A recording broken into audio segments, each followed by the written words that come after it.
Bonjour chers tous, bienvenue sur eSoft Vidéo Informatique. Dans cette vidéo, nous allons voir comment créer et afficher une fenêtre telle que cette application de calcul de mécanique des fluides que j'ai développée pour un usage personnel. La fenêtre que nous allons créer sera pour l'instant vide. Nous y ajouterons des champs au fur et à mesure de l'évolution des choses. Alors, pour créer ce genre de fenêtre, j'utilise le langage de programmation C++, l'éditeur de code CodeBlock, dont je vous ai fait une capture d'écran de l'interface graphique, la bibliothèque informatique Qt, dont je vous ai fait également une capture d'écran de l'interface graphique. Alors, vous téléchargez CodeBlock et Qt et vous les installez. Je vous ai fait des captures d'écran des sites de téléchargement de CodeBlock que voici et de Qt que voici. Une fois CodeBlock et Qt téléchargés, vous les installez. Ce sont des installations classiques. Vous n'avez qu'à laisser les paramètres par défaut et cliquer sur suivant, next.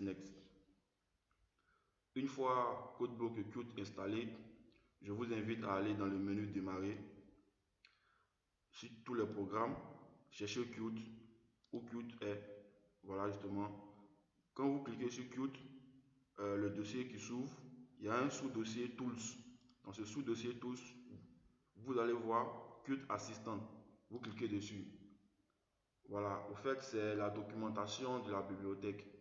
C'est ce document qui nous explique comment est-ce que la bibliothèque fonctionne en fait. Voilà, donc nous allons aussi travailler avec cette documentation. Elle est la référence pour nous. Vous repartez encore sur le menu démarrer, tous les programmes, vous cherchez Qt. Cette fois-ci, vous cliquez sur le Qt Command Prompt. Le Qt Command Prompt qui s'ouvre, c'est l'outil avec lequel nous allons faire la compilation. C'est l'outil qui va nous permettre de faire la compilation. Pour l'instant, vous laissez tel que c'est, vous ne touchez rien. Alors, vous ouvrez CodeBlock. Voilà. Avant que CodeBlock ne s'ouvre, il y a cette image qui s'affiche. Ça s'appelle un splash screen. C'est une image qu'on affiche pour les applications qui prennent un certain temps avant de s'ouvrir. Splash screen. Voilà. CodeBlock est ouvert. Il faut rappeler que CodeBlock est notre éditeur. C'est-à-dire c'est dans CodeBlock que nous allons taper le programme, que nous allons écrire les codes qui vont servir à faire ce que nous voulons faire. Alors, nous venons sur le bouton Create a New Project. On clique là-dessus pour créer un nouveau projet. Dans la boîte de dialogue qui s'ouvre, nous avons différentes bibliothèques qui sont là. Nous allons choisir Qt puisque c'est avec elle que nous travaillons. On fait double-clic sur Qt. Nous allons donner le nom du projet. Le nom du projet, nous allons l'appeler fenêtre, tout simplement. Folder to create project in. Dossier dans lequel on doit créer le projet. Il faut noter que sur le C, j'ai créé un dossier que j'ai nommé apps pour dire application. Et dans ce dossier, il y a plusieurs dossiers parmi lesquels archives en cours formation. Ce sont mes dossiers que j'utilise, enfin dans lesquels je mets les applications sur lesquelles je travaille. Et donc nous allons aller dans le dossier formation. Et dans ce dossier que nous allons créer le projet fenêtre. Vous voyez pour l'instant le dossier est vide. Mais lorsque nous allons créer le projet dans CodeBlock et donner le dossier où ce projet doit être, bien sûr il s'affichera ici. Il sera créé dans ce dossier ici. Donc nous allons le réduire. On repasse sur CodeBlock, Folder to create project in. On clique sur les 3 points. Bien sûr, on vient sur Apps, Formation. On clique, c'est déjà là. On fait Next. Qt Location. Qt Location, c'est l'emplacement où se trouve Qt. Parce que on va travailler avec Qt. Lorsque dans l'éditeur de code, on va demander à CodeBlock d'inclure Qt dans nos programmes, il faudra qu'il sache où Qt est. Donc là, lorsque vous avez installé Qt, Qt est quelque part sur votre ordinateur et donc vous devez donner le chemin où se trouve Qt pour que CodeBlock sache où aller chercher Qt en fait. Une fois c'est fait, vous cliquez sur Next.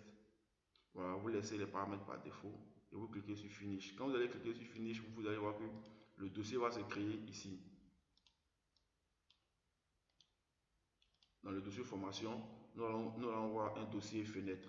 Donc on clique sur Finish. Voilà, notre dossier fenêtre qui est là. Nous allons l'ouvrir. Tout simplement. Pour l'instant, nous ne voyons que deux fichiers. Un fichier de projet et un fichier C++. Nous retournons dans CodeBlock. Comme nous l'avons vu tantôt dans le dossier du projet, nous avons créé le projet fenêtre, mais nous avons constaté que automatiquement, il y a un fichier qui a été créé. Le fichier s'appelle main.cpp. Main.cpp. Et il porte bien son nom, main pour dire principal. Parce que c'est le fichier principal du programme. C'est par ce fichier que le compilateur commence à lire le programme. Tout programme écrit en C, en C++, commence par un fichier main. C'est le fichier par lequel la compilation commence. Donc ce fichier est automatiquement généré par l'éditeur en question. Voilà. Donc vous laissez pour l'instant tel que c'est et vous suivez comme ce que je vais faire. On enregistre. Je vais créer deux fichiers. Un premier fichier .h qui va contenir la déclaration de la classe que je vais appeler fenêtre tout simplement.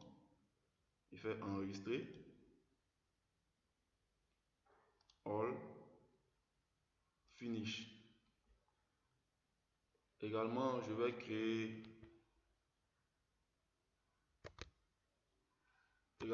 créer un fichier CPP, C++ que je vais également appeler fenêtre.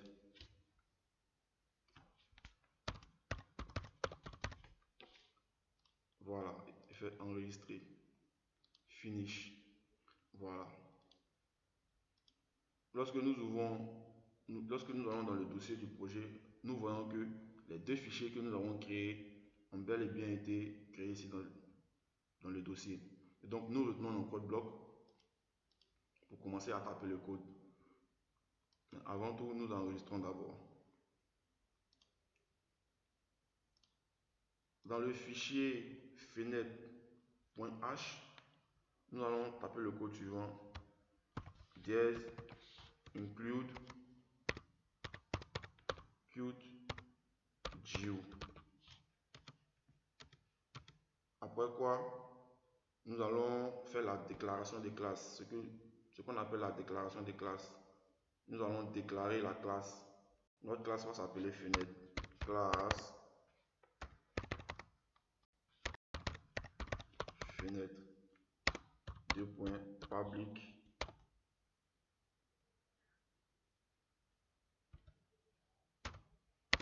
QG. Nous ouvrons les accolades. Tapons public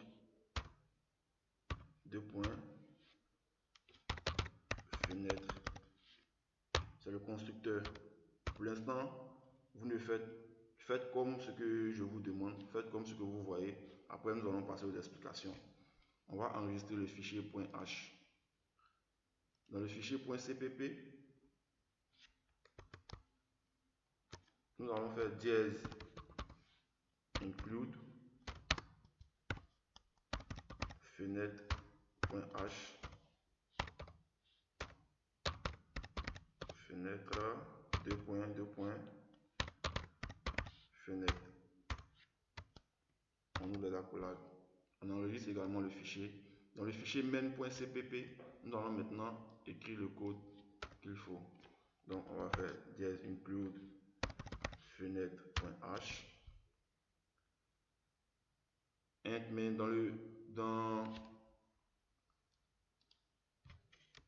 Dans la fonction main, nous allons créer une variable de type fenêtre que nous allons nommer fen, tout simplement. Et c'est cette variable que nous allons afficher à travers la méthode show. Voilà. Une fois que c'est fait, on enregistre tout.